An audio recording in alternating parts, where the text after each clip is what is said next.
कुछ ही महीनों में शर्मीली को इस बीमारी से छुटकारा मिल जाता है। अब वो बहुत खुश थी। अब वो गबरू को भी बहुत प्यार करती थी। अब वो खुशी खुशी अपने परिवार के साथ रहने लगी।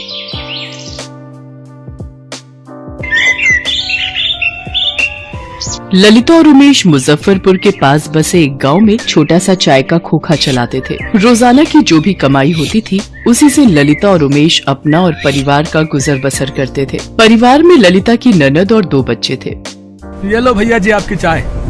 उमेश भाई जरा एक चाय और मठरी देना। ये लो भैया जी। अरे अरे ये बारिश तो बहुत जोरों की शुरू हो गई, पिछले 3 दिन से नहीं रुक रही। हम तो सोच रहे हैं कि कल सुबह ही ये गांव छोड़कर शहर चले जाएं। अब ये कोई भरोसा नहीं कि कब क्या मुसीबत आ जाए, समझ रहे। गांव में सब लोग आपस में ऐसे ही बातें कर रहे थे। ललिता का मन इन सब बातों को सुनकर घबरा रहा था। उसे बाढ़ में होने वाली समस्याओं की बहुत फिक्र हो रही थी। इसी कारण ललिता को रात में नींद नहीं आ रही थी। आधी रात के वक्त अचानक गाँव वालों ने शोर मचा दिया, जिसे सुनकर ललिता घबरा गई। तभी पड़ोसी श्याम और उसकी पत्नी सामान सिर पर लाद कर जा रहे थे। क्या हुआ श्याम भैया, आप सब ये सामान लेकर कहाँ जा रहे हो? ये सब गाँव वाले कहाँ जा रहे हैं? ललिता भाभी, नदी में पानी का स्तर बढ़ गया है। चेतावनी मिली है कि हमें इस इलाके को जल्द से जल्द खाली करना होगा। हाँ। ललिता जल्दी से उमेश को उठाती है, पर तब तक बहुत देर हो चुकी थी। नदी का पानी गांव में फैल चुका था। पूरा गांव बाढ़ की चपेट में आ चुका था। लोगों के घर उस बाढ़ में डूब रहे थे। कुछ ही देर में सब तबाह हो गया। हे भगवान, अब क्या होगा? हम इस बाढ़ के पानी से कैसे बचेंगे? बंटी, पिंकी, जल्दी उठो, हमें यहाँ से जाना होगा। भाभी, ये सब क्या हो रहा है? बाढ़ में हमारा पूरा घर डूब गया है। माला, ललिता, तुम दोनों जल्दी जल्दी सामान उठाओ, हमें यहाँ से दूसरी जगह जाना होगा।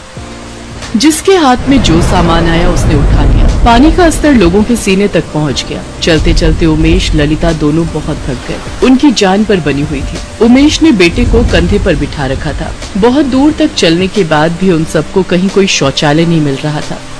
माँ, जाने के लिए तैयार होने लगा तो उसने अपने कपड़े लेने के लिए अलमारी खोली तो वहाँ पर रखा डायपर का पैक उसने देख लिया। वो शर्मीली से पूछता है, डायपर? अरे शर्मीली, ये एडल्ट डायपर किसका है? जी, ये आपके गबरू के लिए है। आजकल घर में हर जगह गंदगी फैलाए रखता है, जहाँ मर्जी सुसु पोटी कर देता है। वो अपने पति से ये सब बातें कर ही रही होती है कि तभी उसकी सास शांति वहाँ पर आ जाती है। हाँ, बिल्कुल सही कह रही है बहू। अरे कल तो इसने तुम्हारे बिस्तर पर ही पोटी कर दी थी।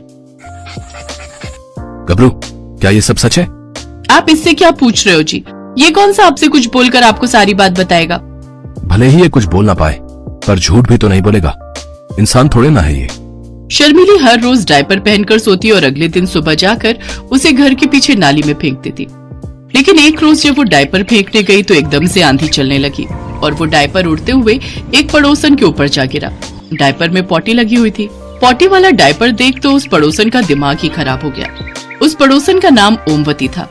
उसकी शर्मीली की सास से बिल्कुल भी नहीं बनती थी और वो डायपर देख चिल्लाते हुए कहती है, इस शांति को तो मैं बताती हूँ, गंदा डायपर मेरे ऊपर फेंकते हुए इसे शर्म नहीं आती। ओमवती शांति से लड़ने के लिए उसके घर पहुंच जाती है। शांति, अरे ओ शांति!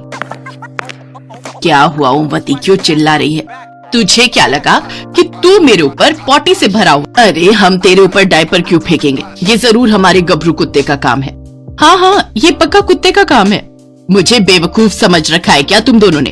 भला कोई कुत्ता किसी के ऊपर डायपर फेंक सकता है? मैं अभी पुलिस स्टेशन में तुम लोग के खिलाफ रिपोर्ट लिखवाऊंगी। इतना कहकर ओमवती वहाँ से सीधा पुलिस स्टेशन चली जाती है। कुछ देर बाद पुलिस उनके घर पहुँच जाती है। रौनक भी ऑफिस से घर पहुँच जाता है। पुलिस ने रौनक को खूब उल्टी सीधी बातें सुनाई। उधर शर्मीली ने अपना सारा दोष गबरू के ऊपर डाल दिया। ये सब सुनकर रौनक गुस्से में आ जाता है। गबरू, मैं तो तुझे बहुत सीधा समझता था, लेकिन ऐसी हरकतें करके तूने मोहल्ले में